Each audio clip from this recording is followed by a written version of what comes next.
nucleótidos de esos genes. Y literalmente nosotros desdoblamos toda la cadena de ADN e identificamos cada una de las secuencias de nucleótidos de ese gen.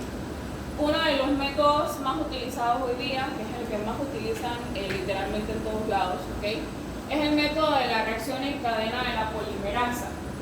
Este método simula lo que sería la replicación o lo que sería la transcripción, ¿okay? ¿Y con qué fundamento? Para generar tantas copias de ese material genético que lleguen a ser visibles, ¿okay? Esa masa de copias de material genético, ¿okay? Entonces, en este método, que no voy a ahondar como tal, vamos a ver si casualmente, en vez de nosotros utilizar enzimas propiamente que desdoblen la cadena, la pongan lineal, luego rompan los enlaces, o sea, en vez de utilizar enzimas para esto, nosotros utilizamos temperaturas. Las temperaturas de por sí tienen la capacidad de romper enlaces. Así que, por ejemplo, vamos a encontrar 4 etapas de esta reacción en cadena de la polimerasa, en donde primero tenemos nuestro material genético, ¿okay? Luego tenemos la etapa de desnaturalización, que suele oscilar entre los 94 y 95 grados Celsius. Literalmente le aplicamos 94 a 95 grados Celsius a la cadena de ADN. ¿Para qué? Para que se ponga lineal y luego se rompan los enlaces entre los nucleótidos, ¿okay? Y luego entonces empieza lo que es la etapa de alineamiento en sí, que podría ser la etapa de elongación, por así decirlo. También se le dice así, elongación.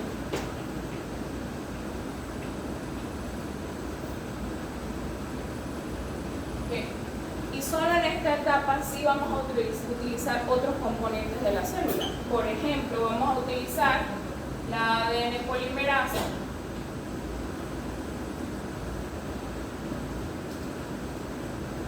En este caso, esta ADN polimerasa no es de nosotros, sino que es una ADN polimerasa obtenida de un tipo de bacteria volcánica, es decir, que ella sobrevive a temperaturas altas, ¿okay? Y por lo tanto sus enzimas son muy termoestables, que se llama Taq polimerasa o termos acuáticos polimerasa. Taq polimerasa, ¿okay? Entonces literalmente lo añadimos a toda esa solución en sí. Además de eso, vamos a utilizar secuencias iniciadoras que nosotros llamamos cebadores o primers, ¿okay? Voy a ponerlo acá arriba. Cebadores, primers en inglés, y el término correcto es oligonucleótido.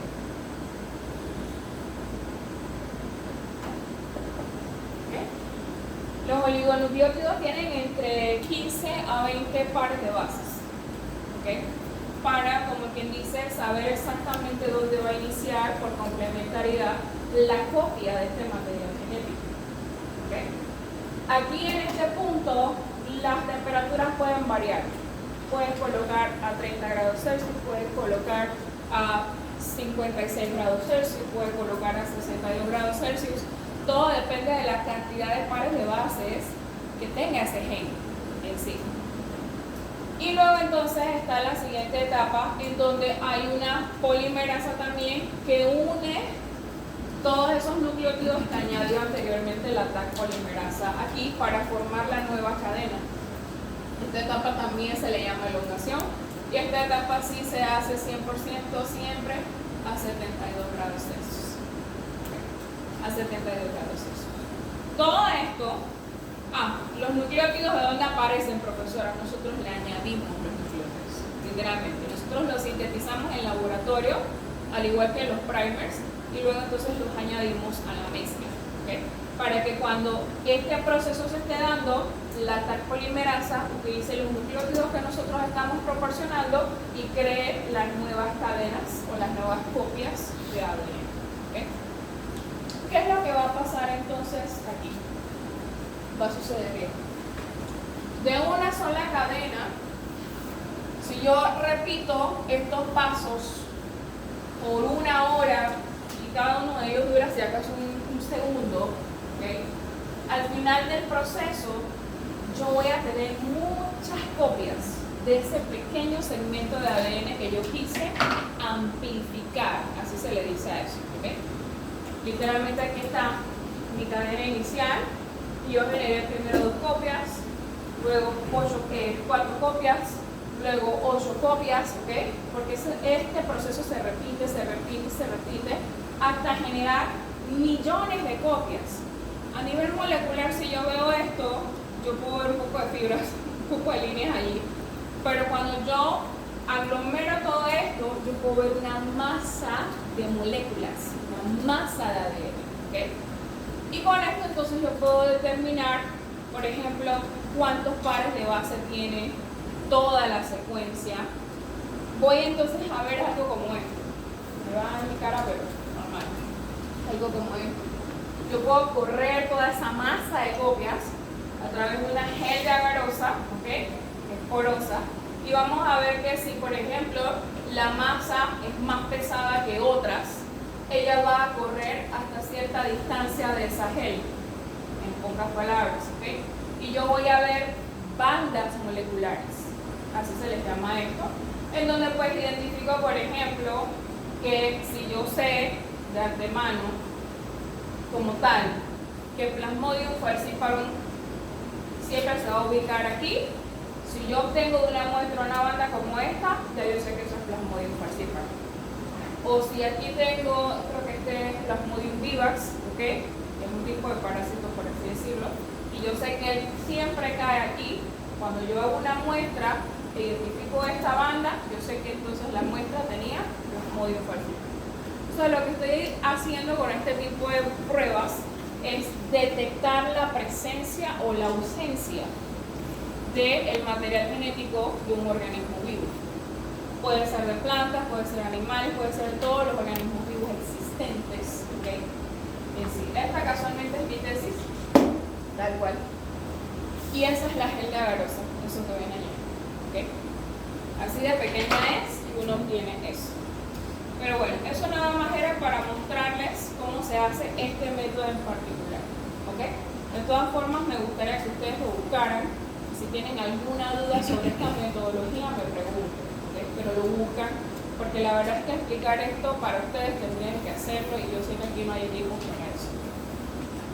Si tuviéramos más tiempo, hacemos una gira al Gorgas y lo hubieran visto. Pero ya no tenemos tiempo. Otra metodología para lograr, en este caso, no solamente identificar material genético en un organismo vivo o una muestra, perdón, ¿okay? Sino saber cuál es exactamente la secuencia de nucleótidos que tiene, es la secuenciación genética.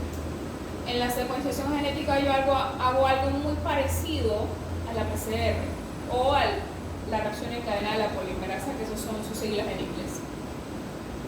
Nada más que en este caso, en vez de amplificar una gran cantidad de copias de un segmento de ADN, yo voy a marcar con fluoróforos los nucleótidos que yo voy a añadir a la mezcla. ¿Okay? Voy a regresar a esta imagen para que vean esto.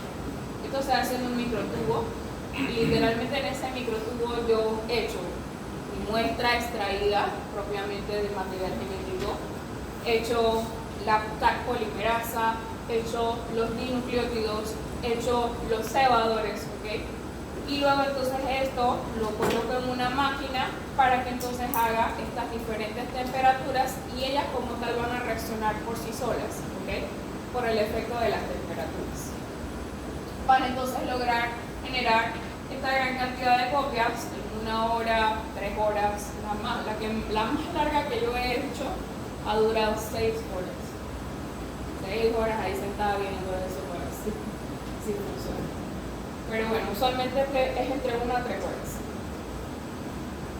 En el caso de la secuenciación en sí, nosotros vamos a notar que los nucleótidos que añadimos no van a ser simples nucleótidos, sino que ellos van a tener un fluoróforo, es decir, una molécula pegada a ellos que emite luz cuando está unida y está activada. Entonces vamos a notar que en un secuenciamiento, por ejemplo, yo tengo estos 4 nucleótidos, ¿okay? Porque recuerden que es ADN. Si fuera ARN, entonces tendríamos uracilo en vez de timina, igualito. ¿Okay? Y lo que yo voy a hacer es que primero voy a hacer una reacción en donde solamente yo añada dinucleótidos con timina. Así que en esa reacción la cantidad de copias que se generen con esos nucleótidos de timina en sí, yo las voy a cuantificar en un equipo y me va a mostrar esto que ven aquí, picos de colores de cada uno de esos nucleótidos. Por ejemplo, aquí vemos que el pico más grande es de guanina, ¿okay? Que en pocas palabras es una cantidad importante de copias de guanina. Luego entonces añado una siguiente reacción en donde añado, para ver aquí se añadió una adenina, ¿okay? Entonces hago una nueva reacción solamente con adeninas. Luego hago otra reacción solamente con timinas. Luego hago otra reacción solamente con citosinas, creo que la que me faltaba, ¿verdad? ¿Y qué es lo que yo voy a notar? Que a medida que yo hago cada una de esas reacciones, ellas van a emitir una cantidad de luz por el fluoróforo que tenía el nucleótido. Y dependiendo pues de la cantidad en ese momento, cuando yo hago la reacción varias veces, yo voy a empezar a notar que hay una secuencia de nucleótidos que se armó la primera vez, luego la segunda vez, luego la tercera vez. ¿Okay? De manera que yo voy a lograr obtener una secuencia de nucleótidos y con eso la secuencia genética. Esa es la base de la secuenciación. Literal, que yo voy reacción por reacción hasta que yo logre secuenciar o identificar la secuencia completa de los nucleótidos de ese gen. ¿Okay? Eso en pocas palabras es. Esto antes literalmente podía durar 3 meses secuenciar el genoma completo, perdón, 3 meses no. En el caso del humano, por ejemplo, duró 5 años secuenciar todo el genoma humano, literal, nucleótido por nucleótido.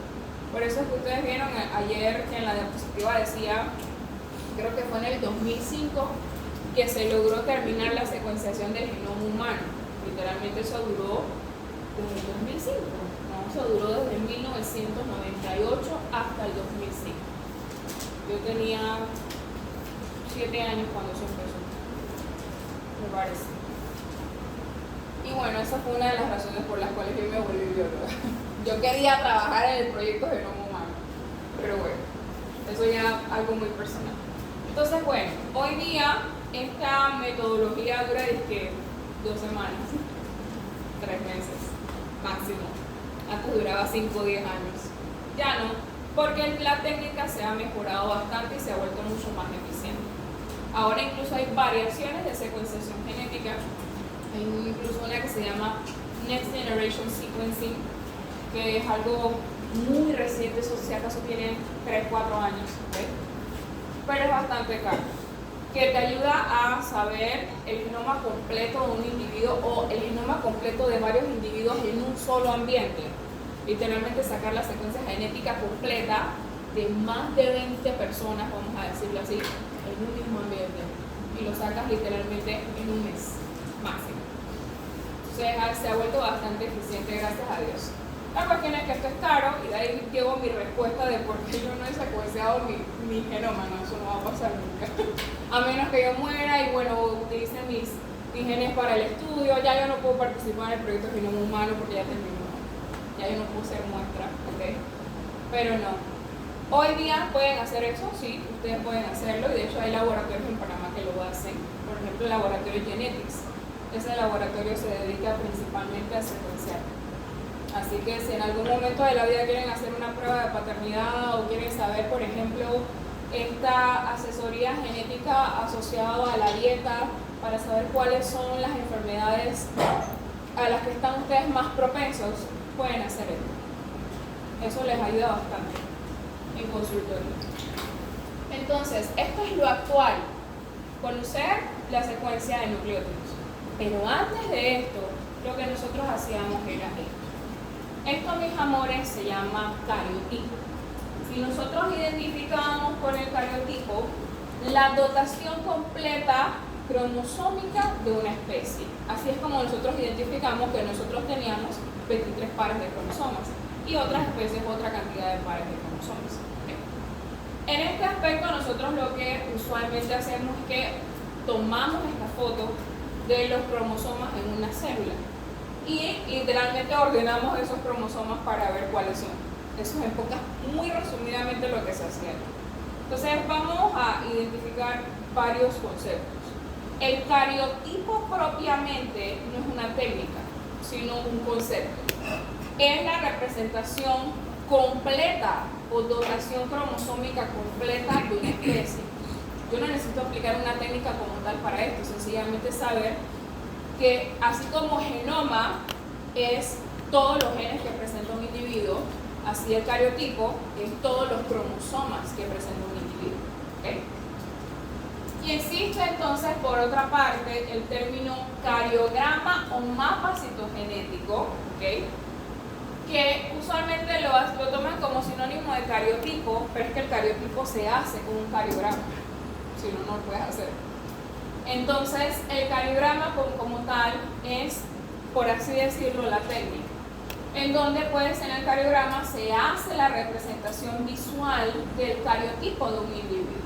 Y ahí entonces nosotros literalmente tomamos la foto de todos los cromosomas que presenta un individuo, los logramos identificar, que si por color, que si por el tamaño, que si por la forma, que si por el número, ¿ok? Literal, y lo ordenamos de acuerdo al tamaño, la forma y el número, tal cual. Y así se hacía antes. Yo no he tenido la oportunidad de hacer esto nunca, pero me encantaría en algún momento, ¿ok?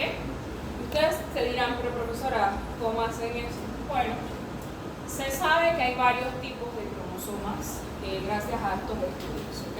Bastante avanzados en su momento. Y eso, mis amores, se lo tienen que hacer, ¿ok? Los tipos de cromosomas, vamos a notar que primero que todo varían en tamaño. Pero una de las formas más eficientes de determinar cuál es el tipo de cromosoma es logrando identificar en qué posición del cromosoma se encuentra el centrómero, ¿okay? Y de esa manera encontramos 4 tipos de cromosomas, que bueno, este último hay una controversia con esto. En el caso de este tipo de cromosoma que se llama cromosoma metacéntrico, como su nombre lo dice, el centrómero está literalmente en el centro de las dos cromátidas, bueno, de los dos brazos de la cromátida. En todo el centro de la cromátida, allí va a estar el centrómero. ¿Okay? En el caso de los submetacéntricos, eso de submetacéntrico quiere decir que está por debajo o por encima del centro. ¿Okay? Entonces vamos a notar que el centrómero se encuentra cerca del centro. ¿Okay? Perdón. El centro es aquí y el centrómero se encuentra cerca del centro. Esos son los submetacéntricos. ¿Okay? Típicamente, gracias a este tipo de cromosomas, entonces nosotros vamos a notar la presencia de brazos cortos y brazos largos. ¿Okay? Los brazos cortos son los brazos P que están acá arriba y los brazos largos son los brazos Q. ¿Okay? En los metacéntricos no vemos esta situación, no hay un brazo más largo que el otro. Pero como les decía, por cuestiones de estudio que sea más práctico, siempre vamos a colocar los brazos P hacia arriba, por lo tanto estos que están acá arriba son los brazos P, siempre vamos a colocar los brazos Q hacia abajo, ¿okay? Aunque sean de la misma lógica. Tenemos por otra parte los cromosomas acrocéntricos. Aquí vamos a notar, aquí está el centro de las cromátidas, ¿okay? Pero el centrómero no está cerca del centro, sino cerca de los extremos cromosomales, ¿okay? Cerca de los telómeros, cerca de, ¿okay? Esos son los cromosomas acrocéntricos. Y en la actualidad, pues esto supuestamente está en desuso, pero se los presento porque en algún momento van a tener que verlo, ¿okay? Son los cromosomas telocéntricos. Los cromosomas telocéntricos se caracterizan porque ellos no tienen brazo P. ¿A qué se debe esto? A que su centrómero se encuentra literalmente en los extremos cromosomales, en los telómeros. Y lo que nosotros vamos a notar en ellos son unos satélites en sí. Y lo único que van a tener son estos superbrazos largos, súper largos, ¿ok? Que van a tener aquí.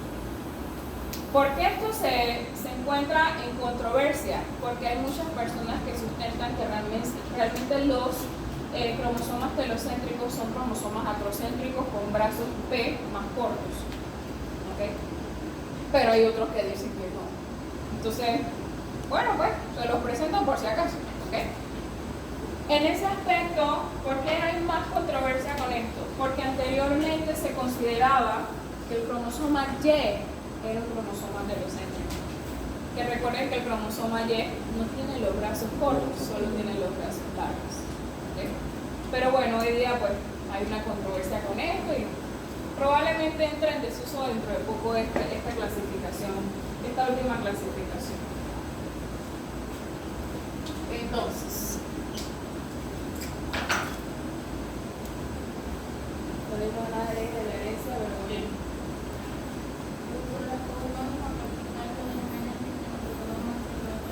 Es que a las dos son metacéntrico, submetacéntrico. ¿Qué piensan ustedes? Telocéntrico. Okay. Acá, ¿qué dicen ustedes? Metacéntrico, que es una herencia no